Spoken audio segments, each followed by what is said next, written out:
An updated BYD Atto 3 is here, guys. I mean, not literally here, but it's been shown in China. And it's a significant upgrade. My first thoughts on seeing it was, yeah, it's not much different. But actually, it is significantly different and significantly better than the current version of the Atto 3. Hello, my friends. Welcome to the channel. I'm Sam Evans. You're watching the Electric Viking. Great to have you with us. Some of the people who've been complaining about BYD or making complaints online about them are BYD Atto 3 owners. Now, the owners are saying it's not fair. We've just bought our cars, and now you're saying God's Eye is going to be revealed, or not revealed, but God's Eye will be in 21 new models of BYD cars within the next, 6 months or something like that. We're not going to get that feature, and it's major. We're missing out on really the biggest development in BYD cars we've seen in many years. I get where they're coming from, but at the same time, I don't think BYD intentionally tried to deceive anyone. In fact, they did the opposite of that. BYD was very vocal, what we're doing, here's what we're doing.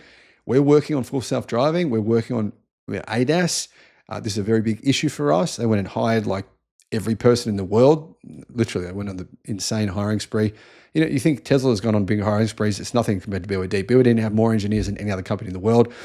And they didn't just do that. They went and did a collaboration with Huawei, who have the best full self-driving software in China.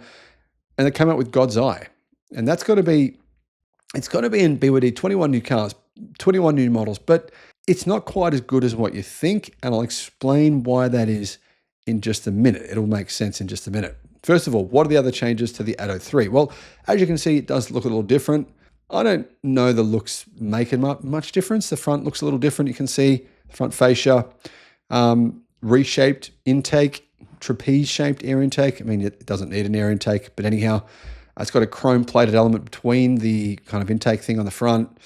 New body color, partly blackened D-pillars. From the back, the Atto 3 has a new roof spoiler with a dual brake lights. The tail light unit integrates the Chinese knot pattern with dynamic turn signals. Yeah, I mean, I don't think these are things that you would really notice unless you're really looking for them. The updated Atto 3, though, will adopt 17-inch and 18-inch wheels. But the battery pack is exactly the same. The range is not going to change. The range is 510 kilometers CLTC, 420 kilometers WLTP. That's from the bigger battery, the 60 kilowatt hour Blade battery. It's not using the new Blade battery from BYD. Charging speed, I believe, is about the same. Price, starting price, very cheap. It's $15,000 US for the base model. And for the more expensive premium model, it's $20,000. But you can see there's a big gap in price. And the big gap in price, the reason for that is because you can opt to get God's Eye C. When I say God's Eye C, there is God's Eye A, God's Eye B, and God's Eye C. So BYD cars, they'll all have, the option of God's Eye C. But Denza cars, and I believe Fang Cheng Bao as well, they're going to get God's Eye B, and Yangwang cars will get God's Eye A. So essentially, you can get the third best version of BYD's new God's Eye system, full self-driving system. It's meant to be eventually, not yet, but at this point in time, it would be sort of like Tesla Autopilot. The system has 3 camera block mounted under the windshield, and it integrates 4 surround view cameras, which is pretty impressive, 5 long range cameras, 5mm wave radars, and 12 ultrasonic radars. In total, it has 29 sensors. That's a lot. And it's probably going to work, even though it's the third level, it's not A or B, it's C, third level. I think it's still going to be really good because from seeing videos, guys, and being to China, Huawei's automated driving systems are actually really good. They're apparently considered to be the best in China. XPeng is a close second. Some people think it's equal first, but either way, it's exceptionally, exceptionally good. You can see why people in China are like, no, hang on, this is fair, we want this. But yeah, I mean, this is how technology works. It's always going to get better every year. There's probably going to be 2027 will roll along and they'll have a God's Eye super duper God's Eye. And then people with God's Eye will say, not fair. We've only got standard God's Eye. We want super duper. That's going to happen all the time. So what else do we know about this car? Well, other than that, that's all we know. Will it be coming to Australia? You know what? I think it will. However, the challenge here is BYD getting regulations in other countries, regulators in other countries to approve their software. This is a big challenge. All manufacturers, Tesla, BYD, Xpeng, Zeekr, they're all having issues getting regulators to approve their software.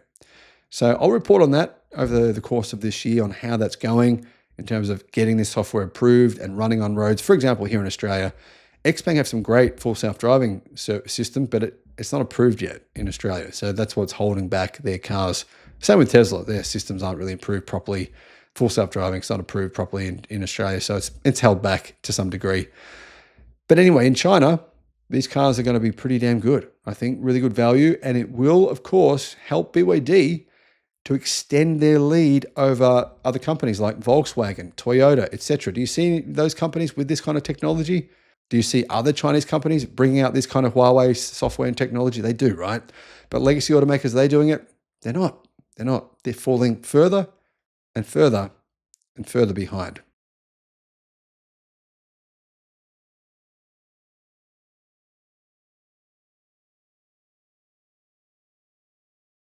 Seven major Chinese automakers sold between 35 to 100% more cars in 2024 than they did in 2023. The global automotive industry did not get bigger. So that means only one thing, that Chinese car makers took massive market share from their rivals outside of China. Chinese electric car sales have just come in, my friends, and they are, well, pretty damn staggering. As a result of these record EV sales from Chinese car companies, China actually sold 42% of the world's cars in November. In December, that number was probably even higher. BYD, Zeekr, Xpeng, NIO, Leapmotor, all of them, Xiaomi, all of them broke car sales records for their companies. Here are the numbers, and here's what it actually means. Hello, my friends. Welcome to the channel. I'm Sam Evans. You're watching the Electric Viking. It's great to have you with us. Welcome to all the new subscribers. Great to have you too.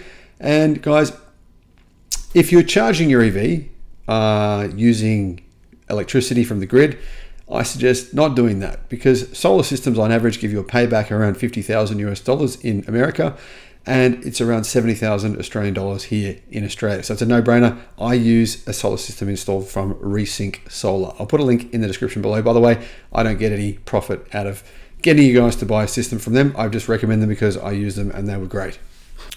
BYD has now sold just under 4.3 million cars this year, just under 4.3 million, which is insane considering 4 years ago they sold 400,000. That's crazy numbers, right? Well, the numbers for December, BYD's December sales were, to be honest, probably not quite what I expect them to be.